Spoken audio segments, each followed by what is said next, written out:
الحمد لله رب المشارق والمغارب خلق الإنسان من طين لازب ثم جعله نطفة بين الصلب والترائب والصلاة والسلام على نبينا محمد وعلى آله وأصحابه ما هبت بالبشرى الرياح وجرت بالخير السحائب أما بعد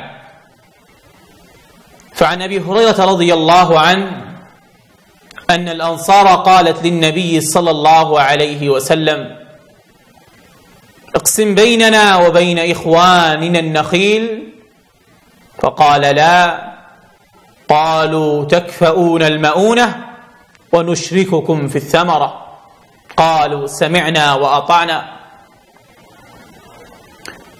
صحابی جلیل ابو ہریرہ رضی اللہ عنہ روایت کرتے ہیں کہ نبی اکرم صلی اللہ علیہ وسلم سے انصار صحابہ نے عرض کیا اے رسول اللہ صلی اللہ علیہ وسلم ہمارے اور ہمارے بھائی مہاجرین کے درمیان ہمارے یہ باغات تقسیم کر دیں. نبی اکرم صلی اللہ علیہ وسلم نے عرض کیا نہیں میں تقسیم نہیں کروں گا. تو انصار صحابہ رضوان اللہ علیہم اجمعین نے کہا تکفؤون المؤونہ ونشرککم فی الثمرہ، تم ہمارے کاموں میں ہمارا ہاتھ بٹوا دیا کرو اور پھلوں میں ہم تمہیں شریک کر لیں گے. مہاجرین نے عرض کیا سمعنا واطعنا، ہم نے تم لوگوں کی بات سن کر اسے تسلیم کر لیا. اہل حدیث موحد ساتھیوں، اس حدیث میں سے ہمیں بہت عظیم درس حاصل ہو رہے ہیں. سب سے پہلا درس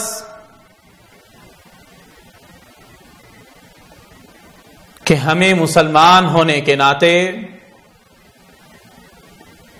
اپنے دل کے اندر مسلمانوں کی مدد کرنے کا جذبہ پیدا کرنا ہے، مصائب میں ان کے ساتھ کھڑے ہونے کا جذبہ پیدا کرنا ہے، اور ہمیں یہ جاننا ہے کہ ہر قسم کی مصائب کو دور کرنے میں صدقے کی بہت عجیب تاثیر ہے. دوسرا درس کہ اگر ہم مالی حالات تنگ ہونے کی وجہ سے صدقہ اور خیرات جمع کر کے اپنے بھائیوں کی مدد نہیں کر سکتے تو کم از کم کام کروانے سے پہلے، کوئی سامان خریدنے سے پہلے ہم یہ دیکھ لیں کہ جس سے میں سامان خرید رہا ہوں، جس سے میں اپنا کوئی کام انجام کروا رہا ہوں، وہ میرا بھائی موحد مسلمان ہے یا میرا دشمن کافر اور مشرک ہے. لیکن ہائے افسوس اکثریت اس چیز کی طرف دیکھتی ہی نہیں، حالانکہ حالات بہت تنگ ہیں. ہم غربت کے زمانے سے گزر رہے ہیں، طرح طرح کی مشکلات اور مصائب کے زمانوں سے گزر رہے ہیں.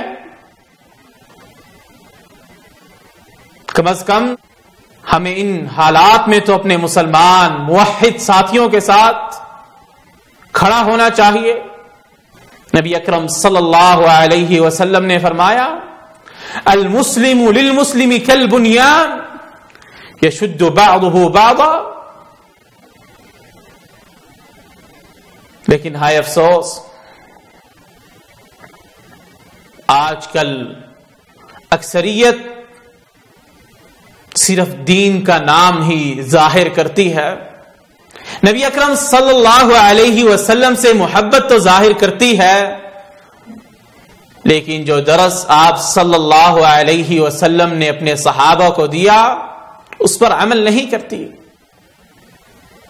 دعویٰ تو کرتے ہیں ہم کہ ہم نبی اکرم صلی اللہ علیہ وسلم کی خاطر اپنا مال، اپنی جان، اپنے اہل و عیال کو قربان کرنے کے لیے تیار ہیں، لیکن سنت مصطفیٰ پر عمل نہیں کرتے۔ مالک الملک سے دعا ہے کہ اللہ سبحانہ و تعالی ہمیں متقی اور پرہیزگار بنا دے، ہمیں سنتوں پر عمل کرنے والا بنا دے، ہمیں خیر کے کاموں میں سبقت کرنے والا بنا دے۔ اے اللہ، حق پر قائم رکھنا، حق پر دائم رکھنا، حق کی دعوت دینے کی توفیق عطا فرمانا۔ وما علینا الا البلاغ المبین۔ شب گریزاں ہوگی آخر جلوائے خورشید سے، یہ چمن معمور ہوگا نغمائے توحید